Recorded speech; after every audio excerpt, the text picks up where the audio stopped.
And we are back, folks, here on the Michigan Insider on Sports Talk 1050 WTKA, online at WTKA.com. We're live here inside the Suburban Chevrolet Make the Choice studios. So a show that we've been looking forward to for quite some time. Glad to have the Michigan women's basketball trio back in studio to talk about another season. It'll look a little bit different because there's an addition to the staff, and we will get to that coming up. But first, let's reintroduce the names you know. Starting off first to my left, Joy McCorvey. Joy, good morning. Good morning. How are you? All right, and then we're going to go to my right and talk to Melanie Moore. Mel, good morning. Morning, Sam. All right, so you know those ladies. Across from me, though, is the newest Michigan women's basketball assistant coach, Megan Duffy. Megan, good morning. Good morning. All right, so tell us a little bit about you. Where were you before Michigan? What position are you coaching? Kind of give the fans the breakdown. Yeah, absolutely. Well, I've been on the East Coast for about 5 or 6 years. Worked for Coach Arico at St. John's prior to her coming out here to Michigan, and I spent the last 2 years as the associate head coach at George Washington.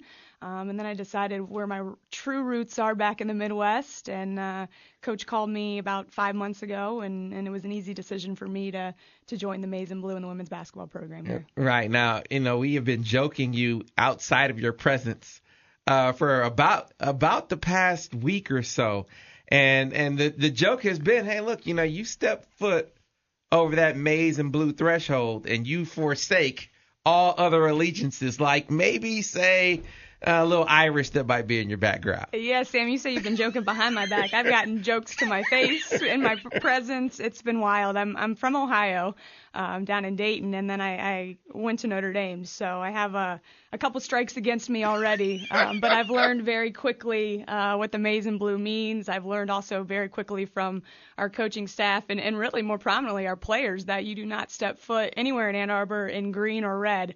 So I'm trying to be a follower in that way, and I always say I'm loving it here, and very good decision on my part to join this staff in this program. All right, so ladies, let's kind of break down, as Megan just said, she's coaching the backcourt, so that pushes Joy, you and Mel to the front court, right?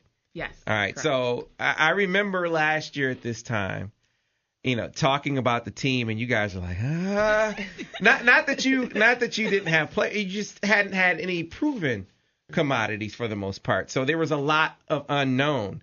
But one of the things that you found out was that up front you got a player in Cyesha Goree, and she really, really came to the fore for you as a scorer on the block, as a rebounder. And I guess if there's one thing that I took away more than anything else from last year was the tenacity that your team showed when it came to the glass, because it seemed like game in and game out, you were smaller than the opposition, yet you guys won the rebounding battle, it seemed like game in and game out.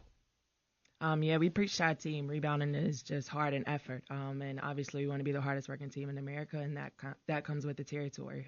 So, I mean, as I said, it's all effort. So you just got to chase it down and go after the balls. And they definitely made a commitment to doing that in Cyesha and Nicole and even our guards and Shannon and Sierra a little bit. So definitely still trying to do the same thing this year, and even more with some of our bigger freshmen and obviously some returners. Yeah, I kind of started with Cyesha for a few reasons. Number one, mentality-wise, it really seems like she kind of symbolizes what you guys are all about.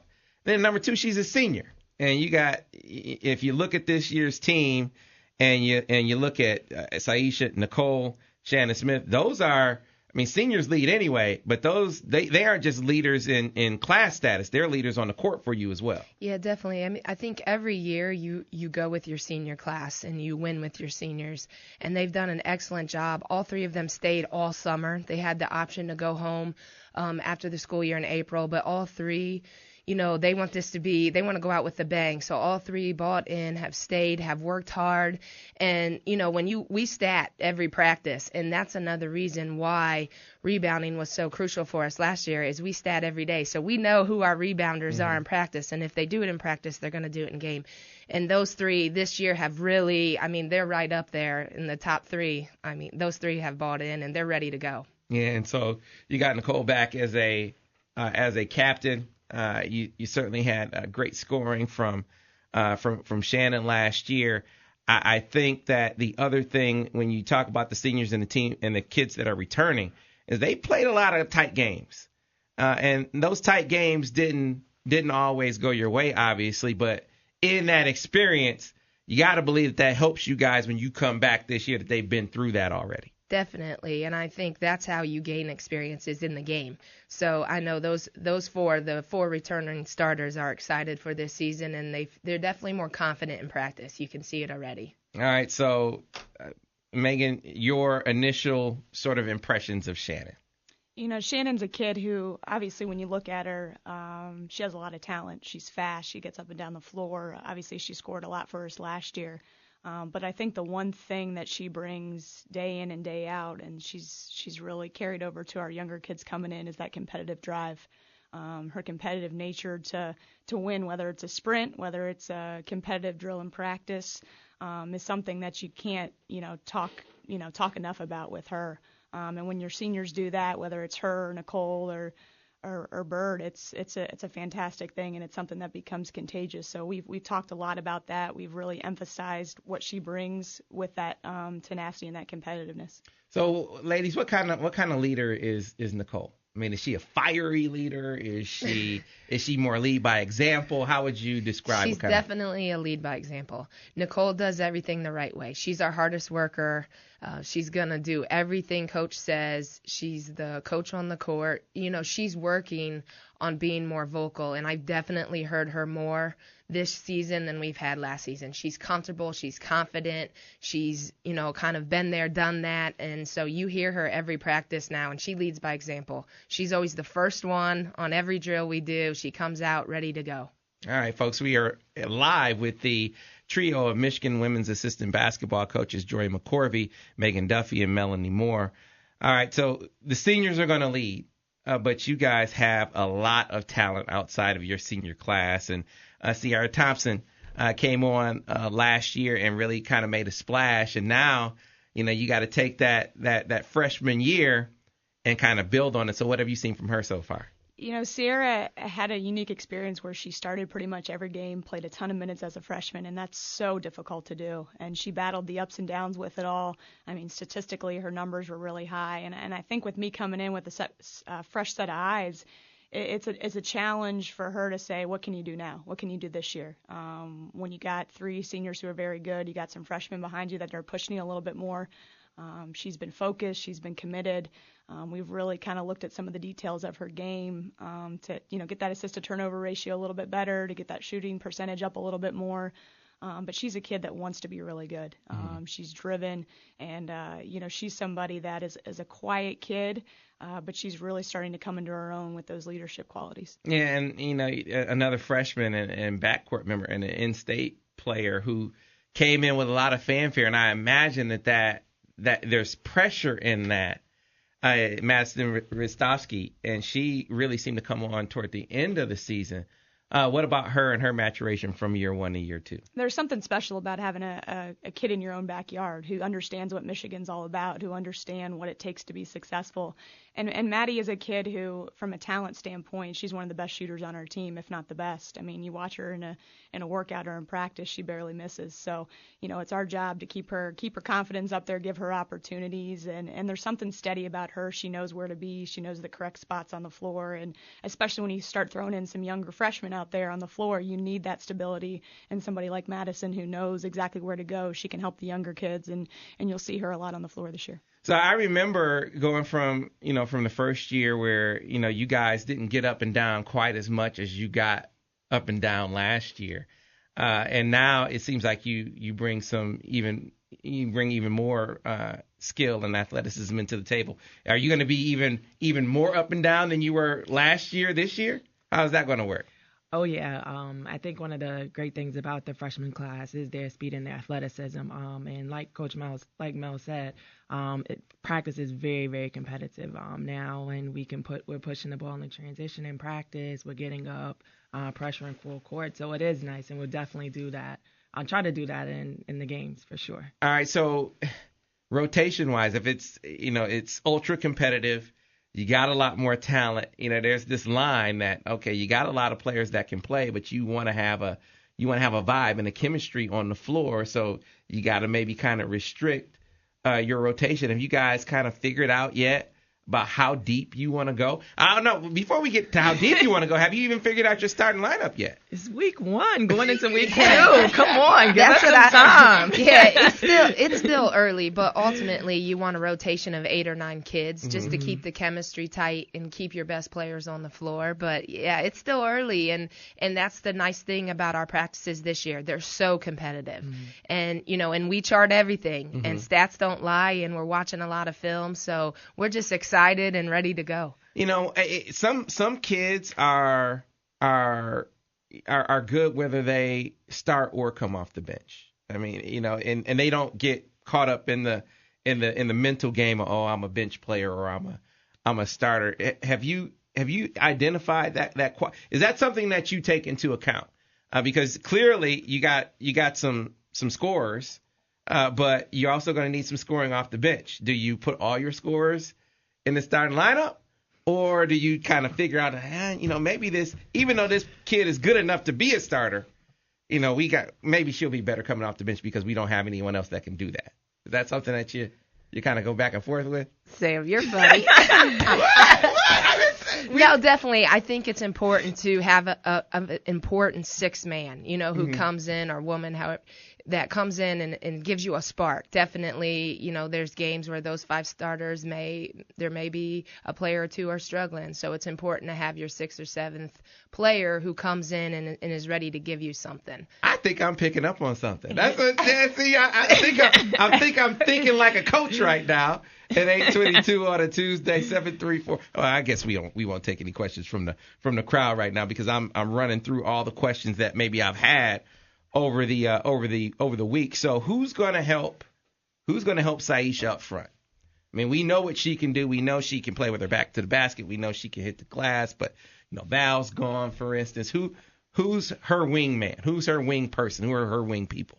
Well, Kelsey Mitchell has been doing a really good job for us in practice. Obviously, she's been through some adversity, tearing her ACL her first year and breaking a bone in her foot the second year.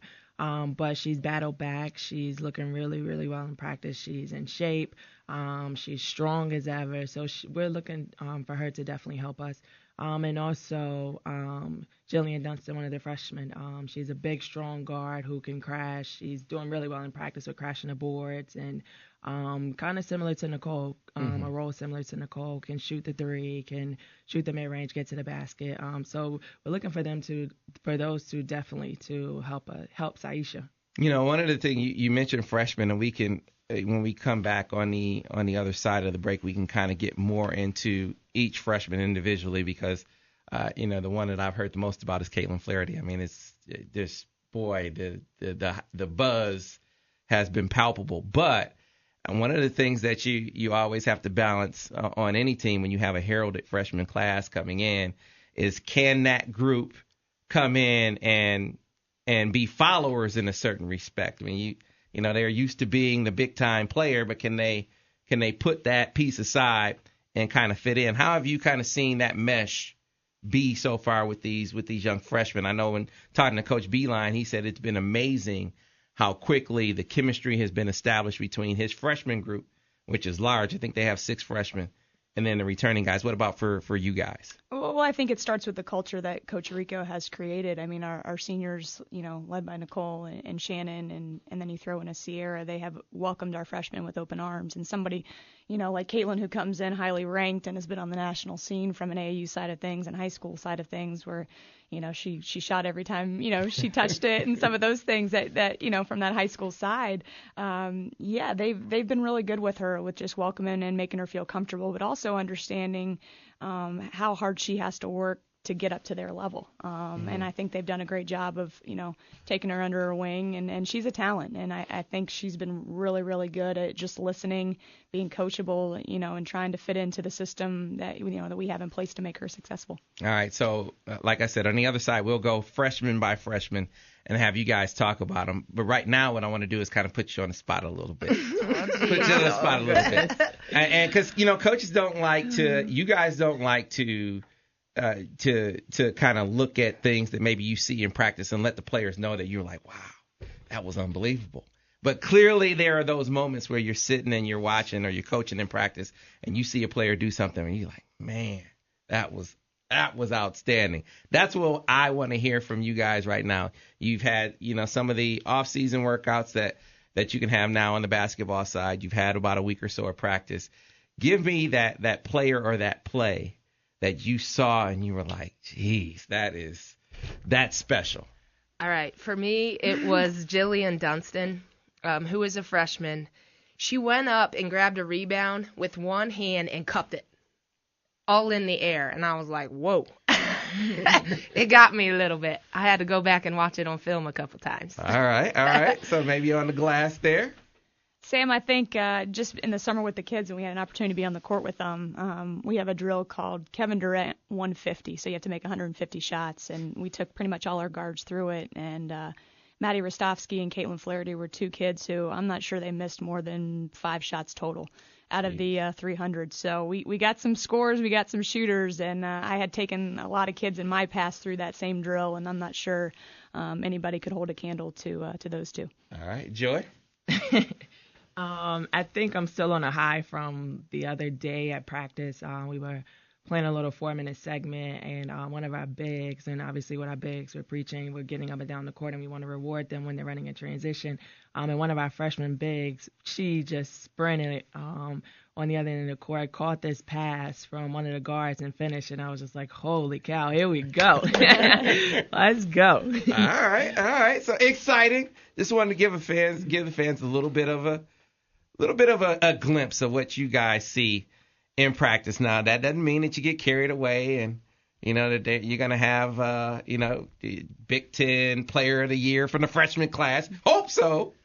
But don't want to get carried away. Just giving you just a little bit of a glimpse thus far. It is 8:27 on a Tuesday. We got to get to a break. When we come back on the other side, we'll introduce you to Michigan's heralded freshman class. So stay tuned for that here on the Michigan Insider on Sports Talk 1050 WTKA, the official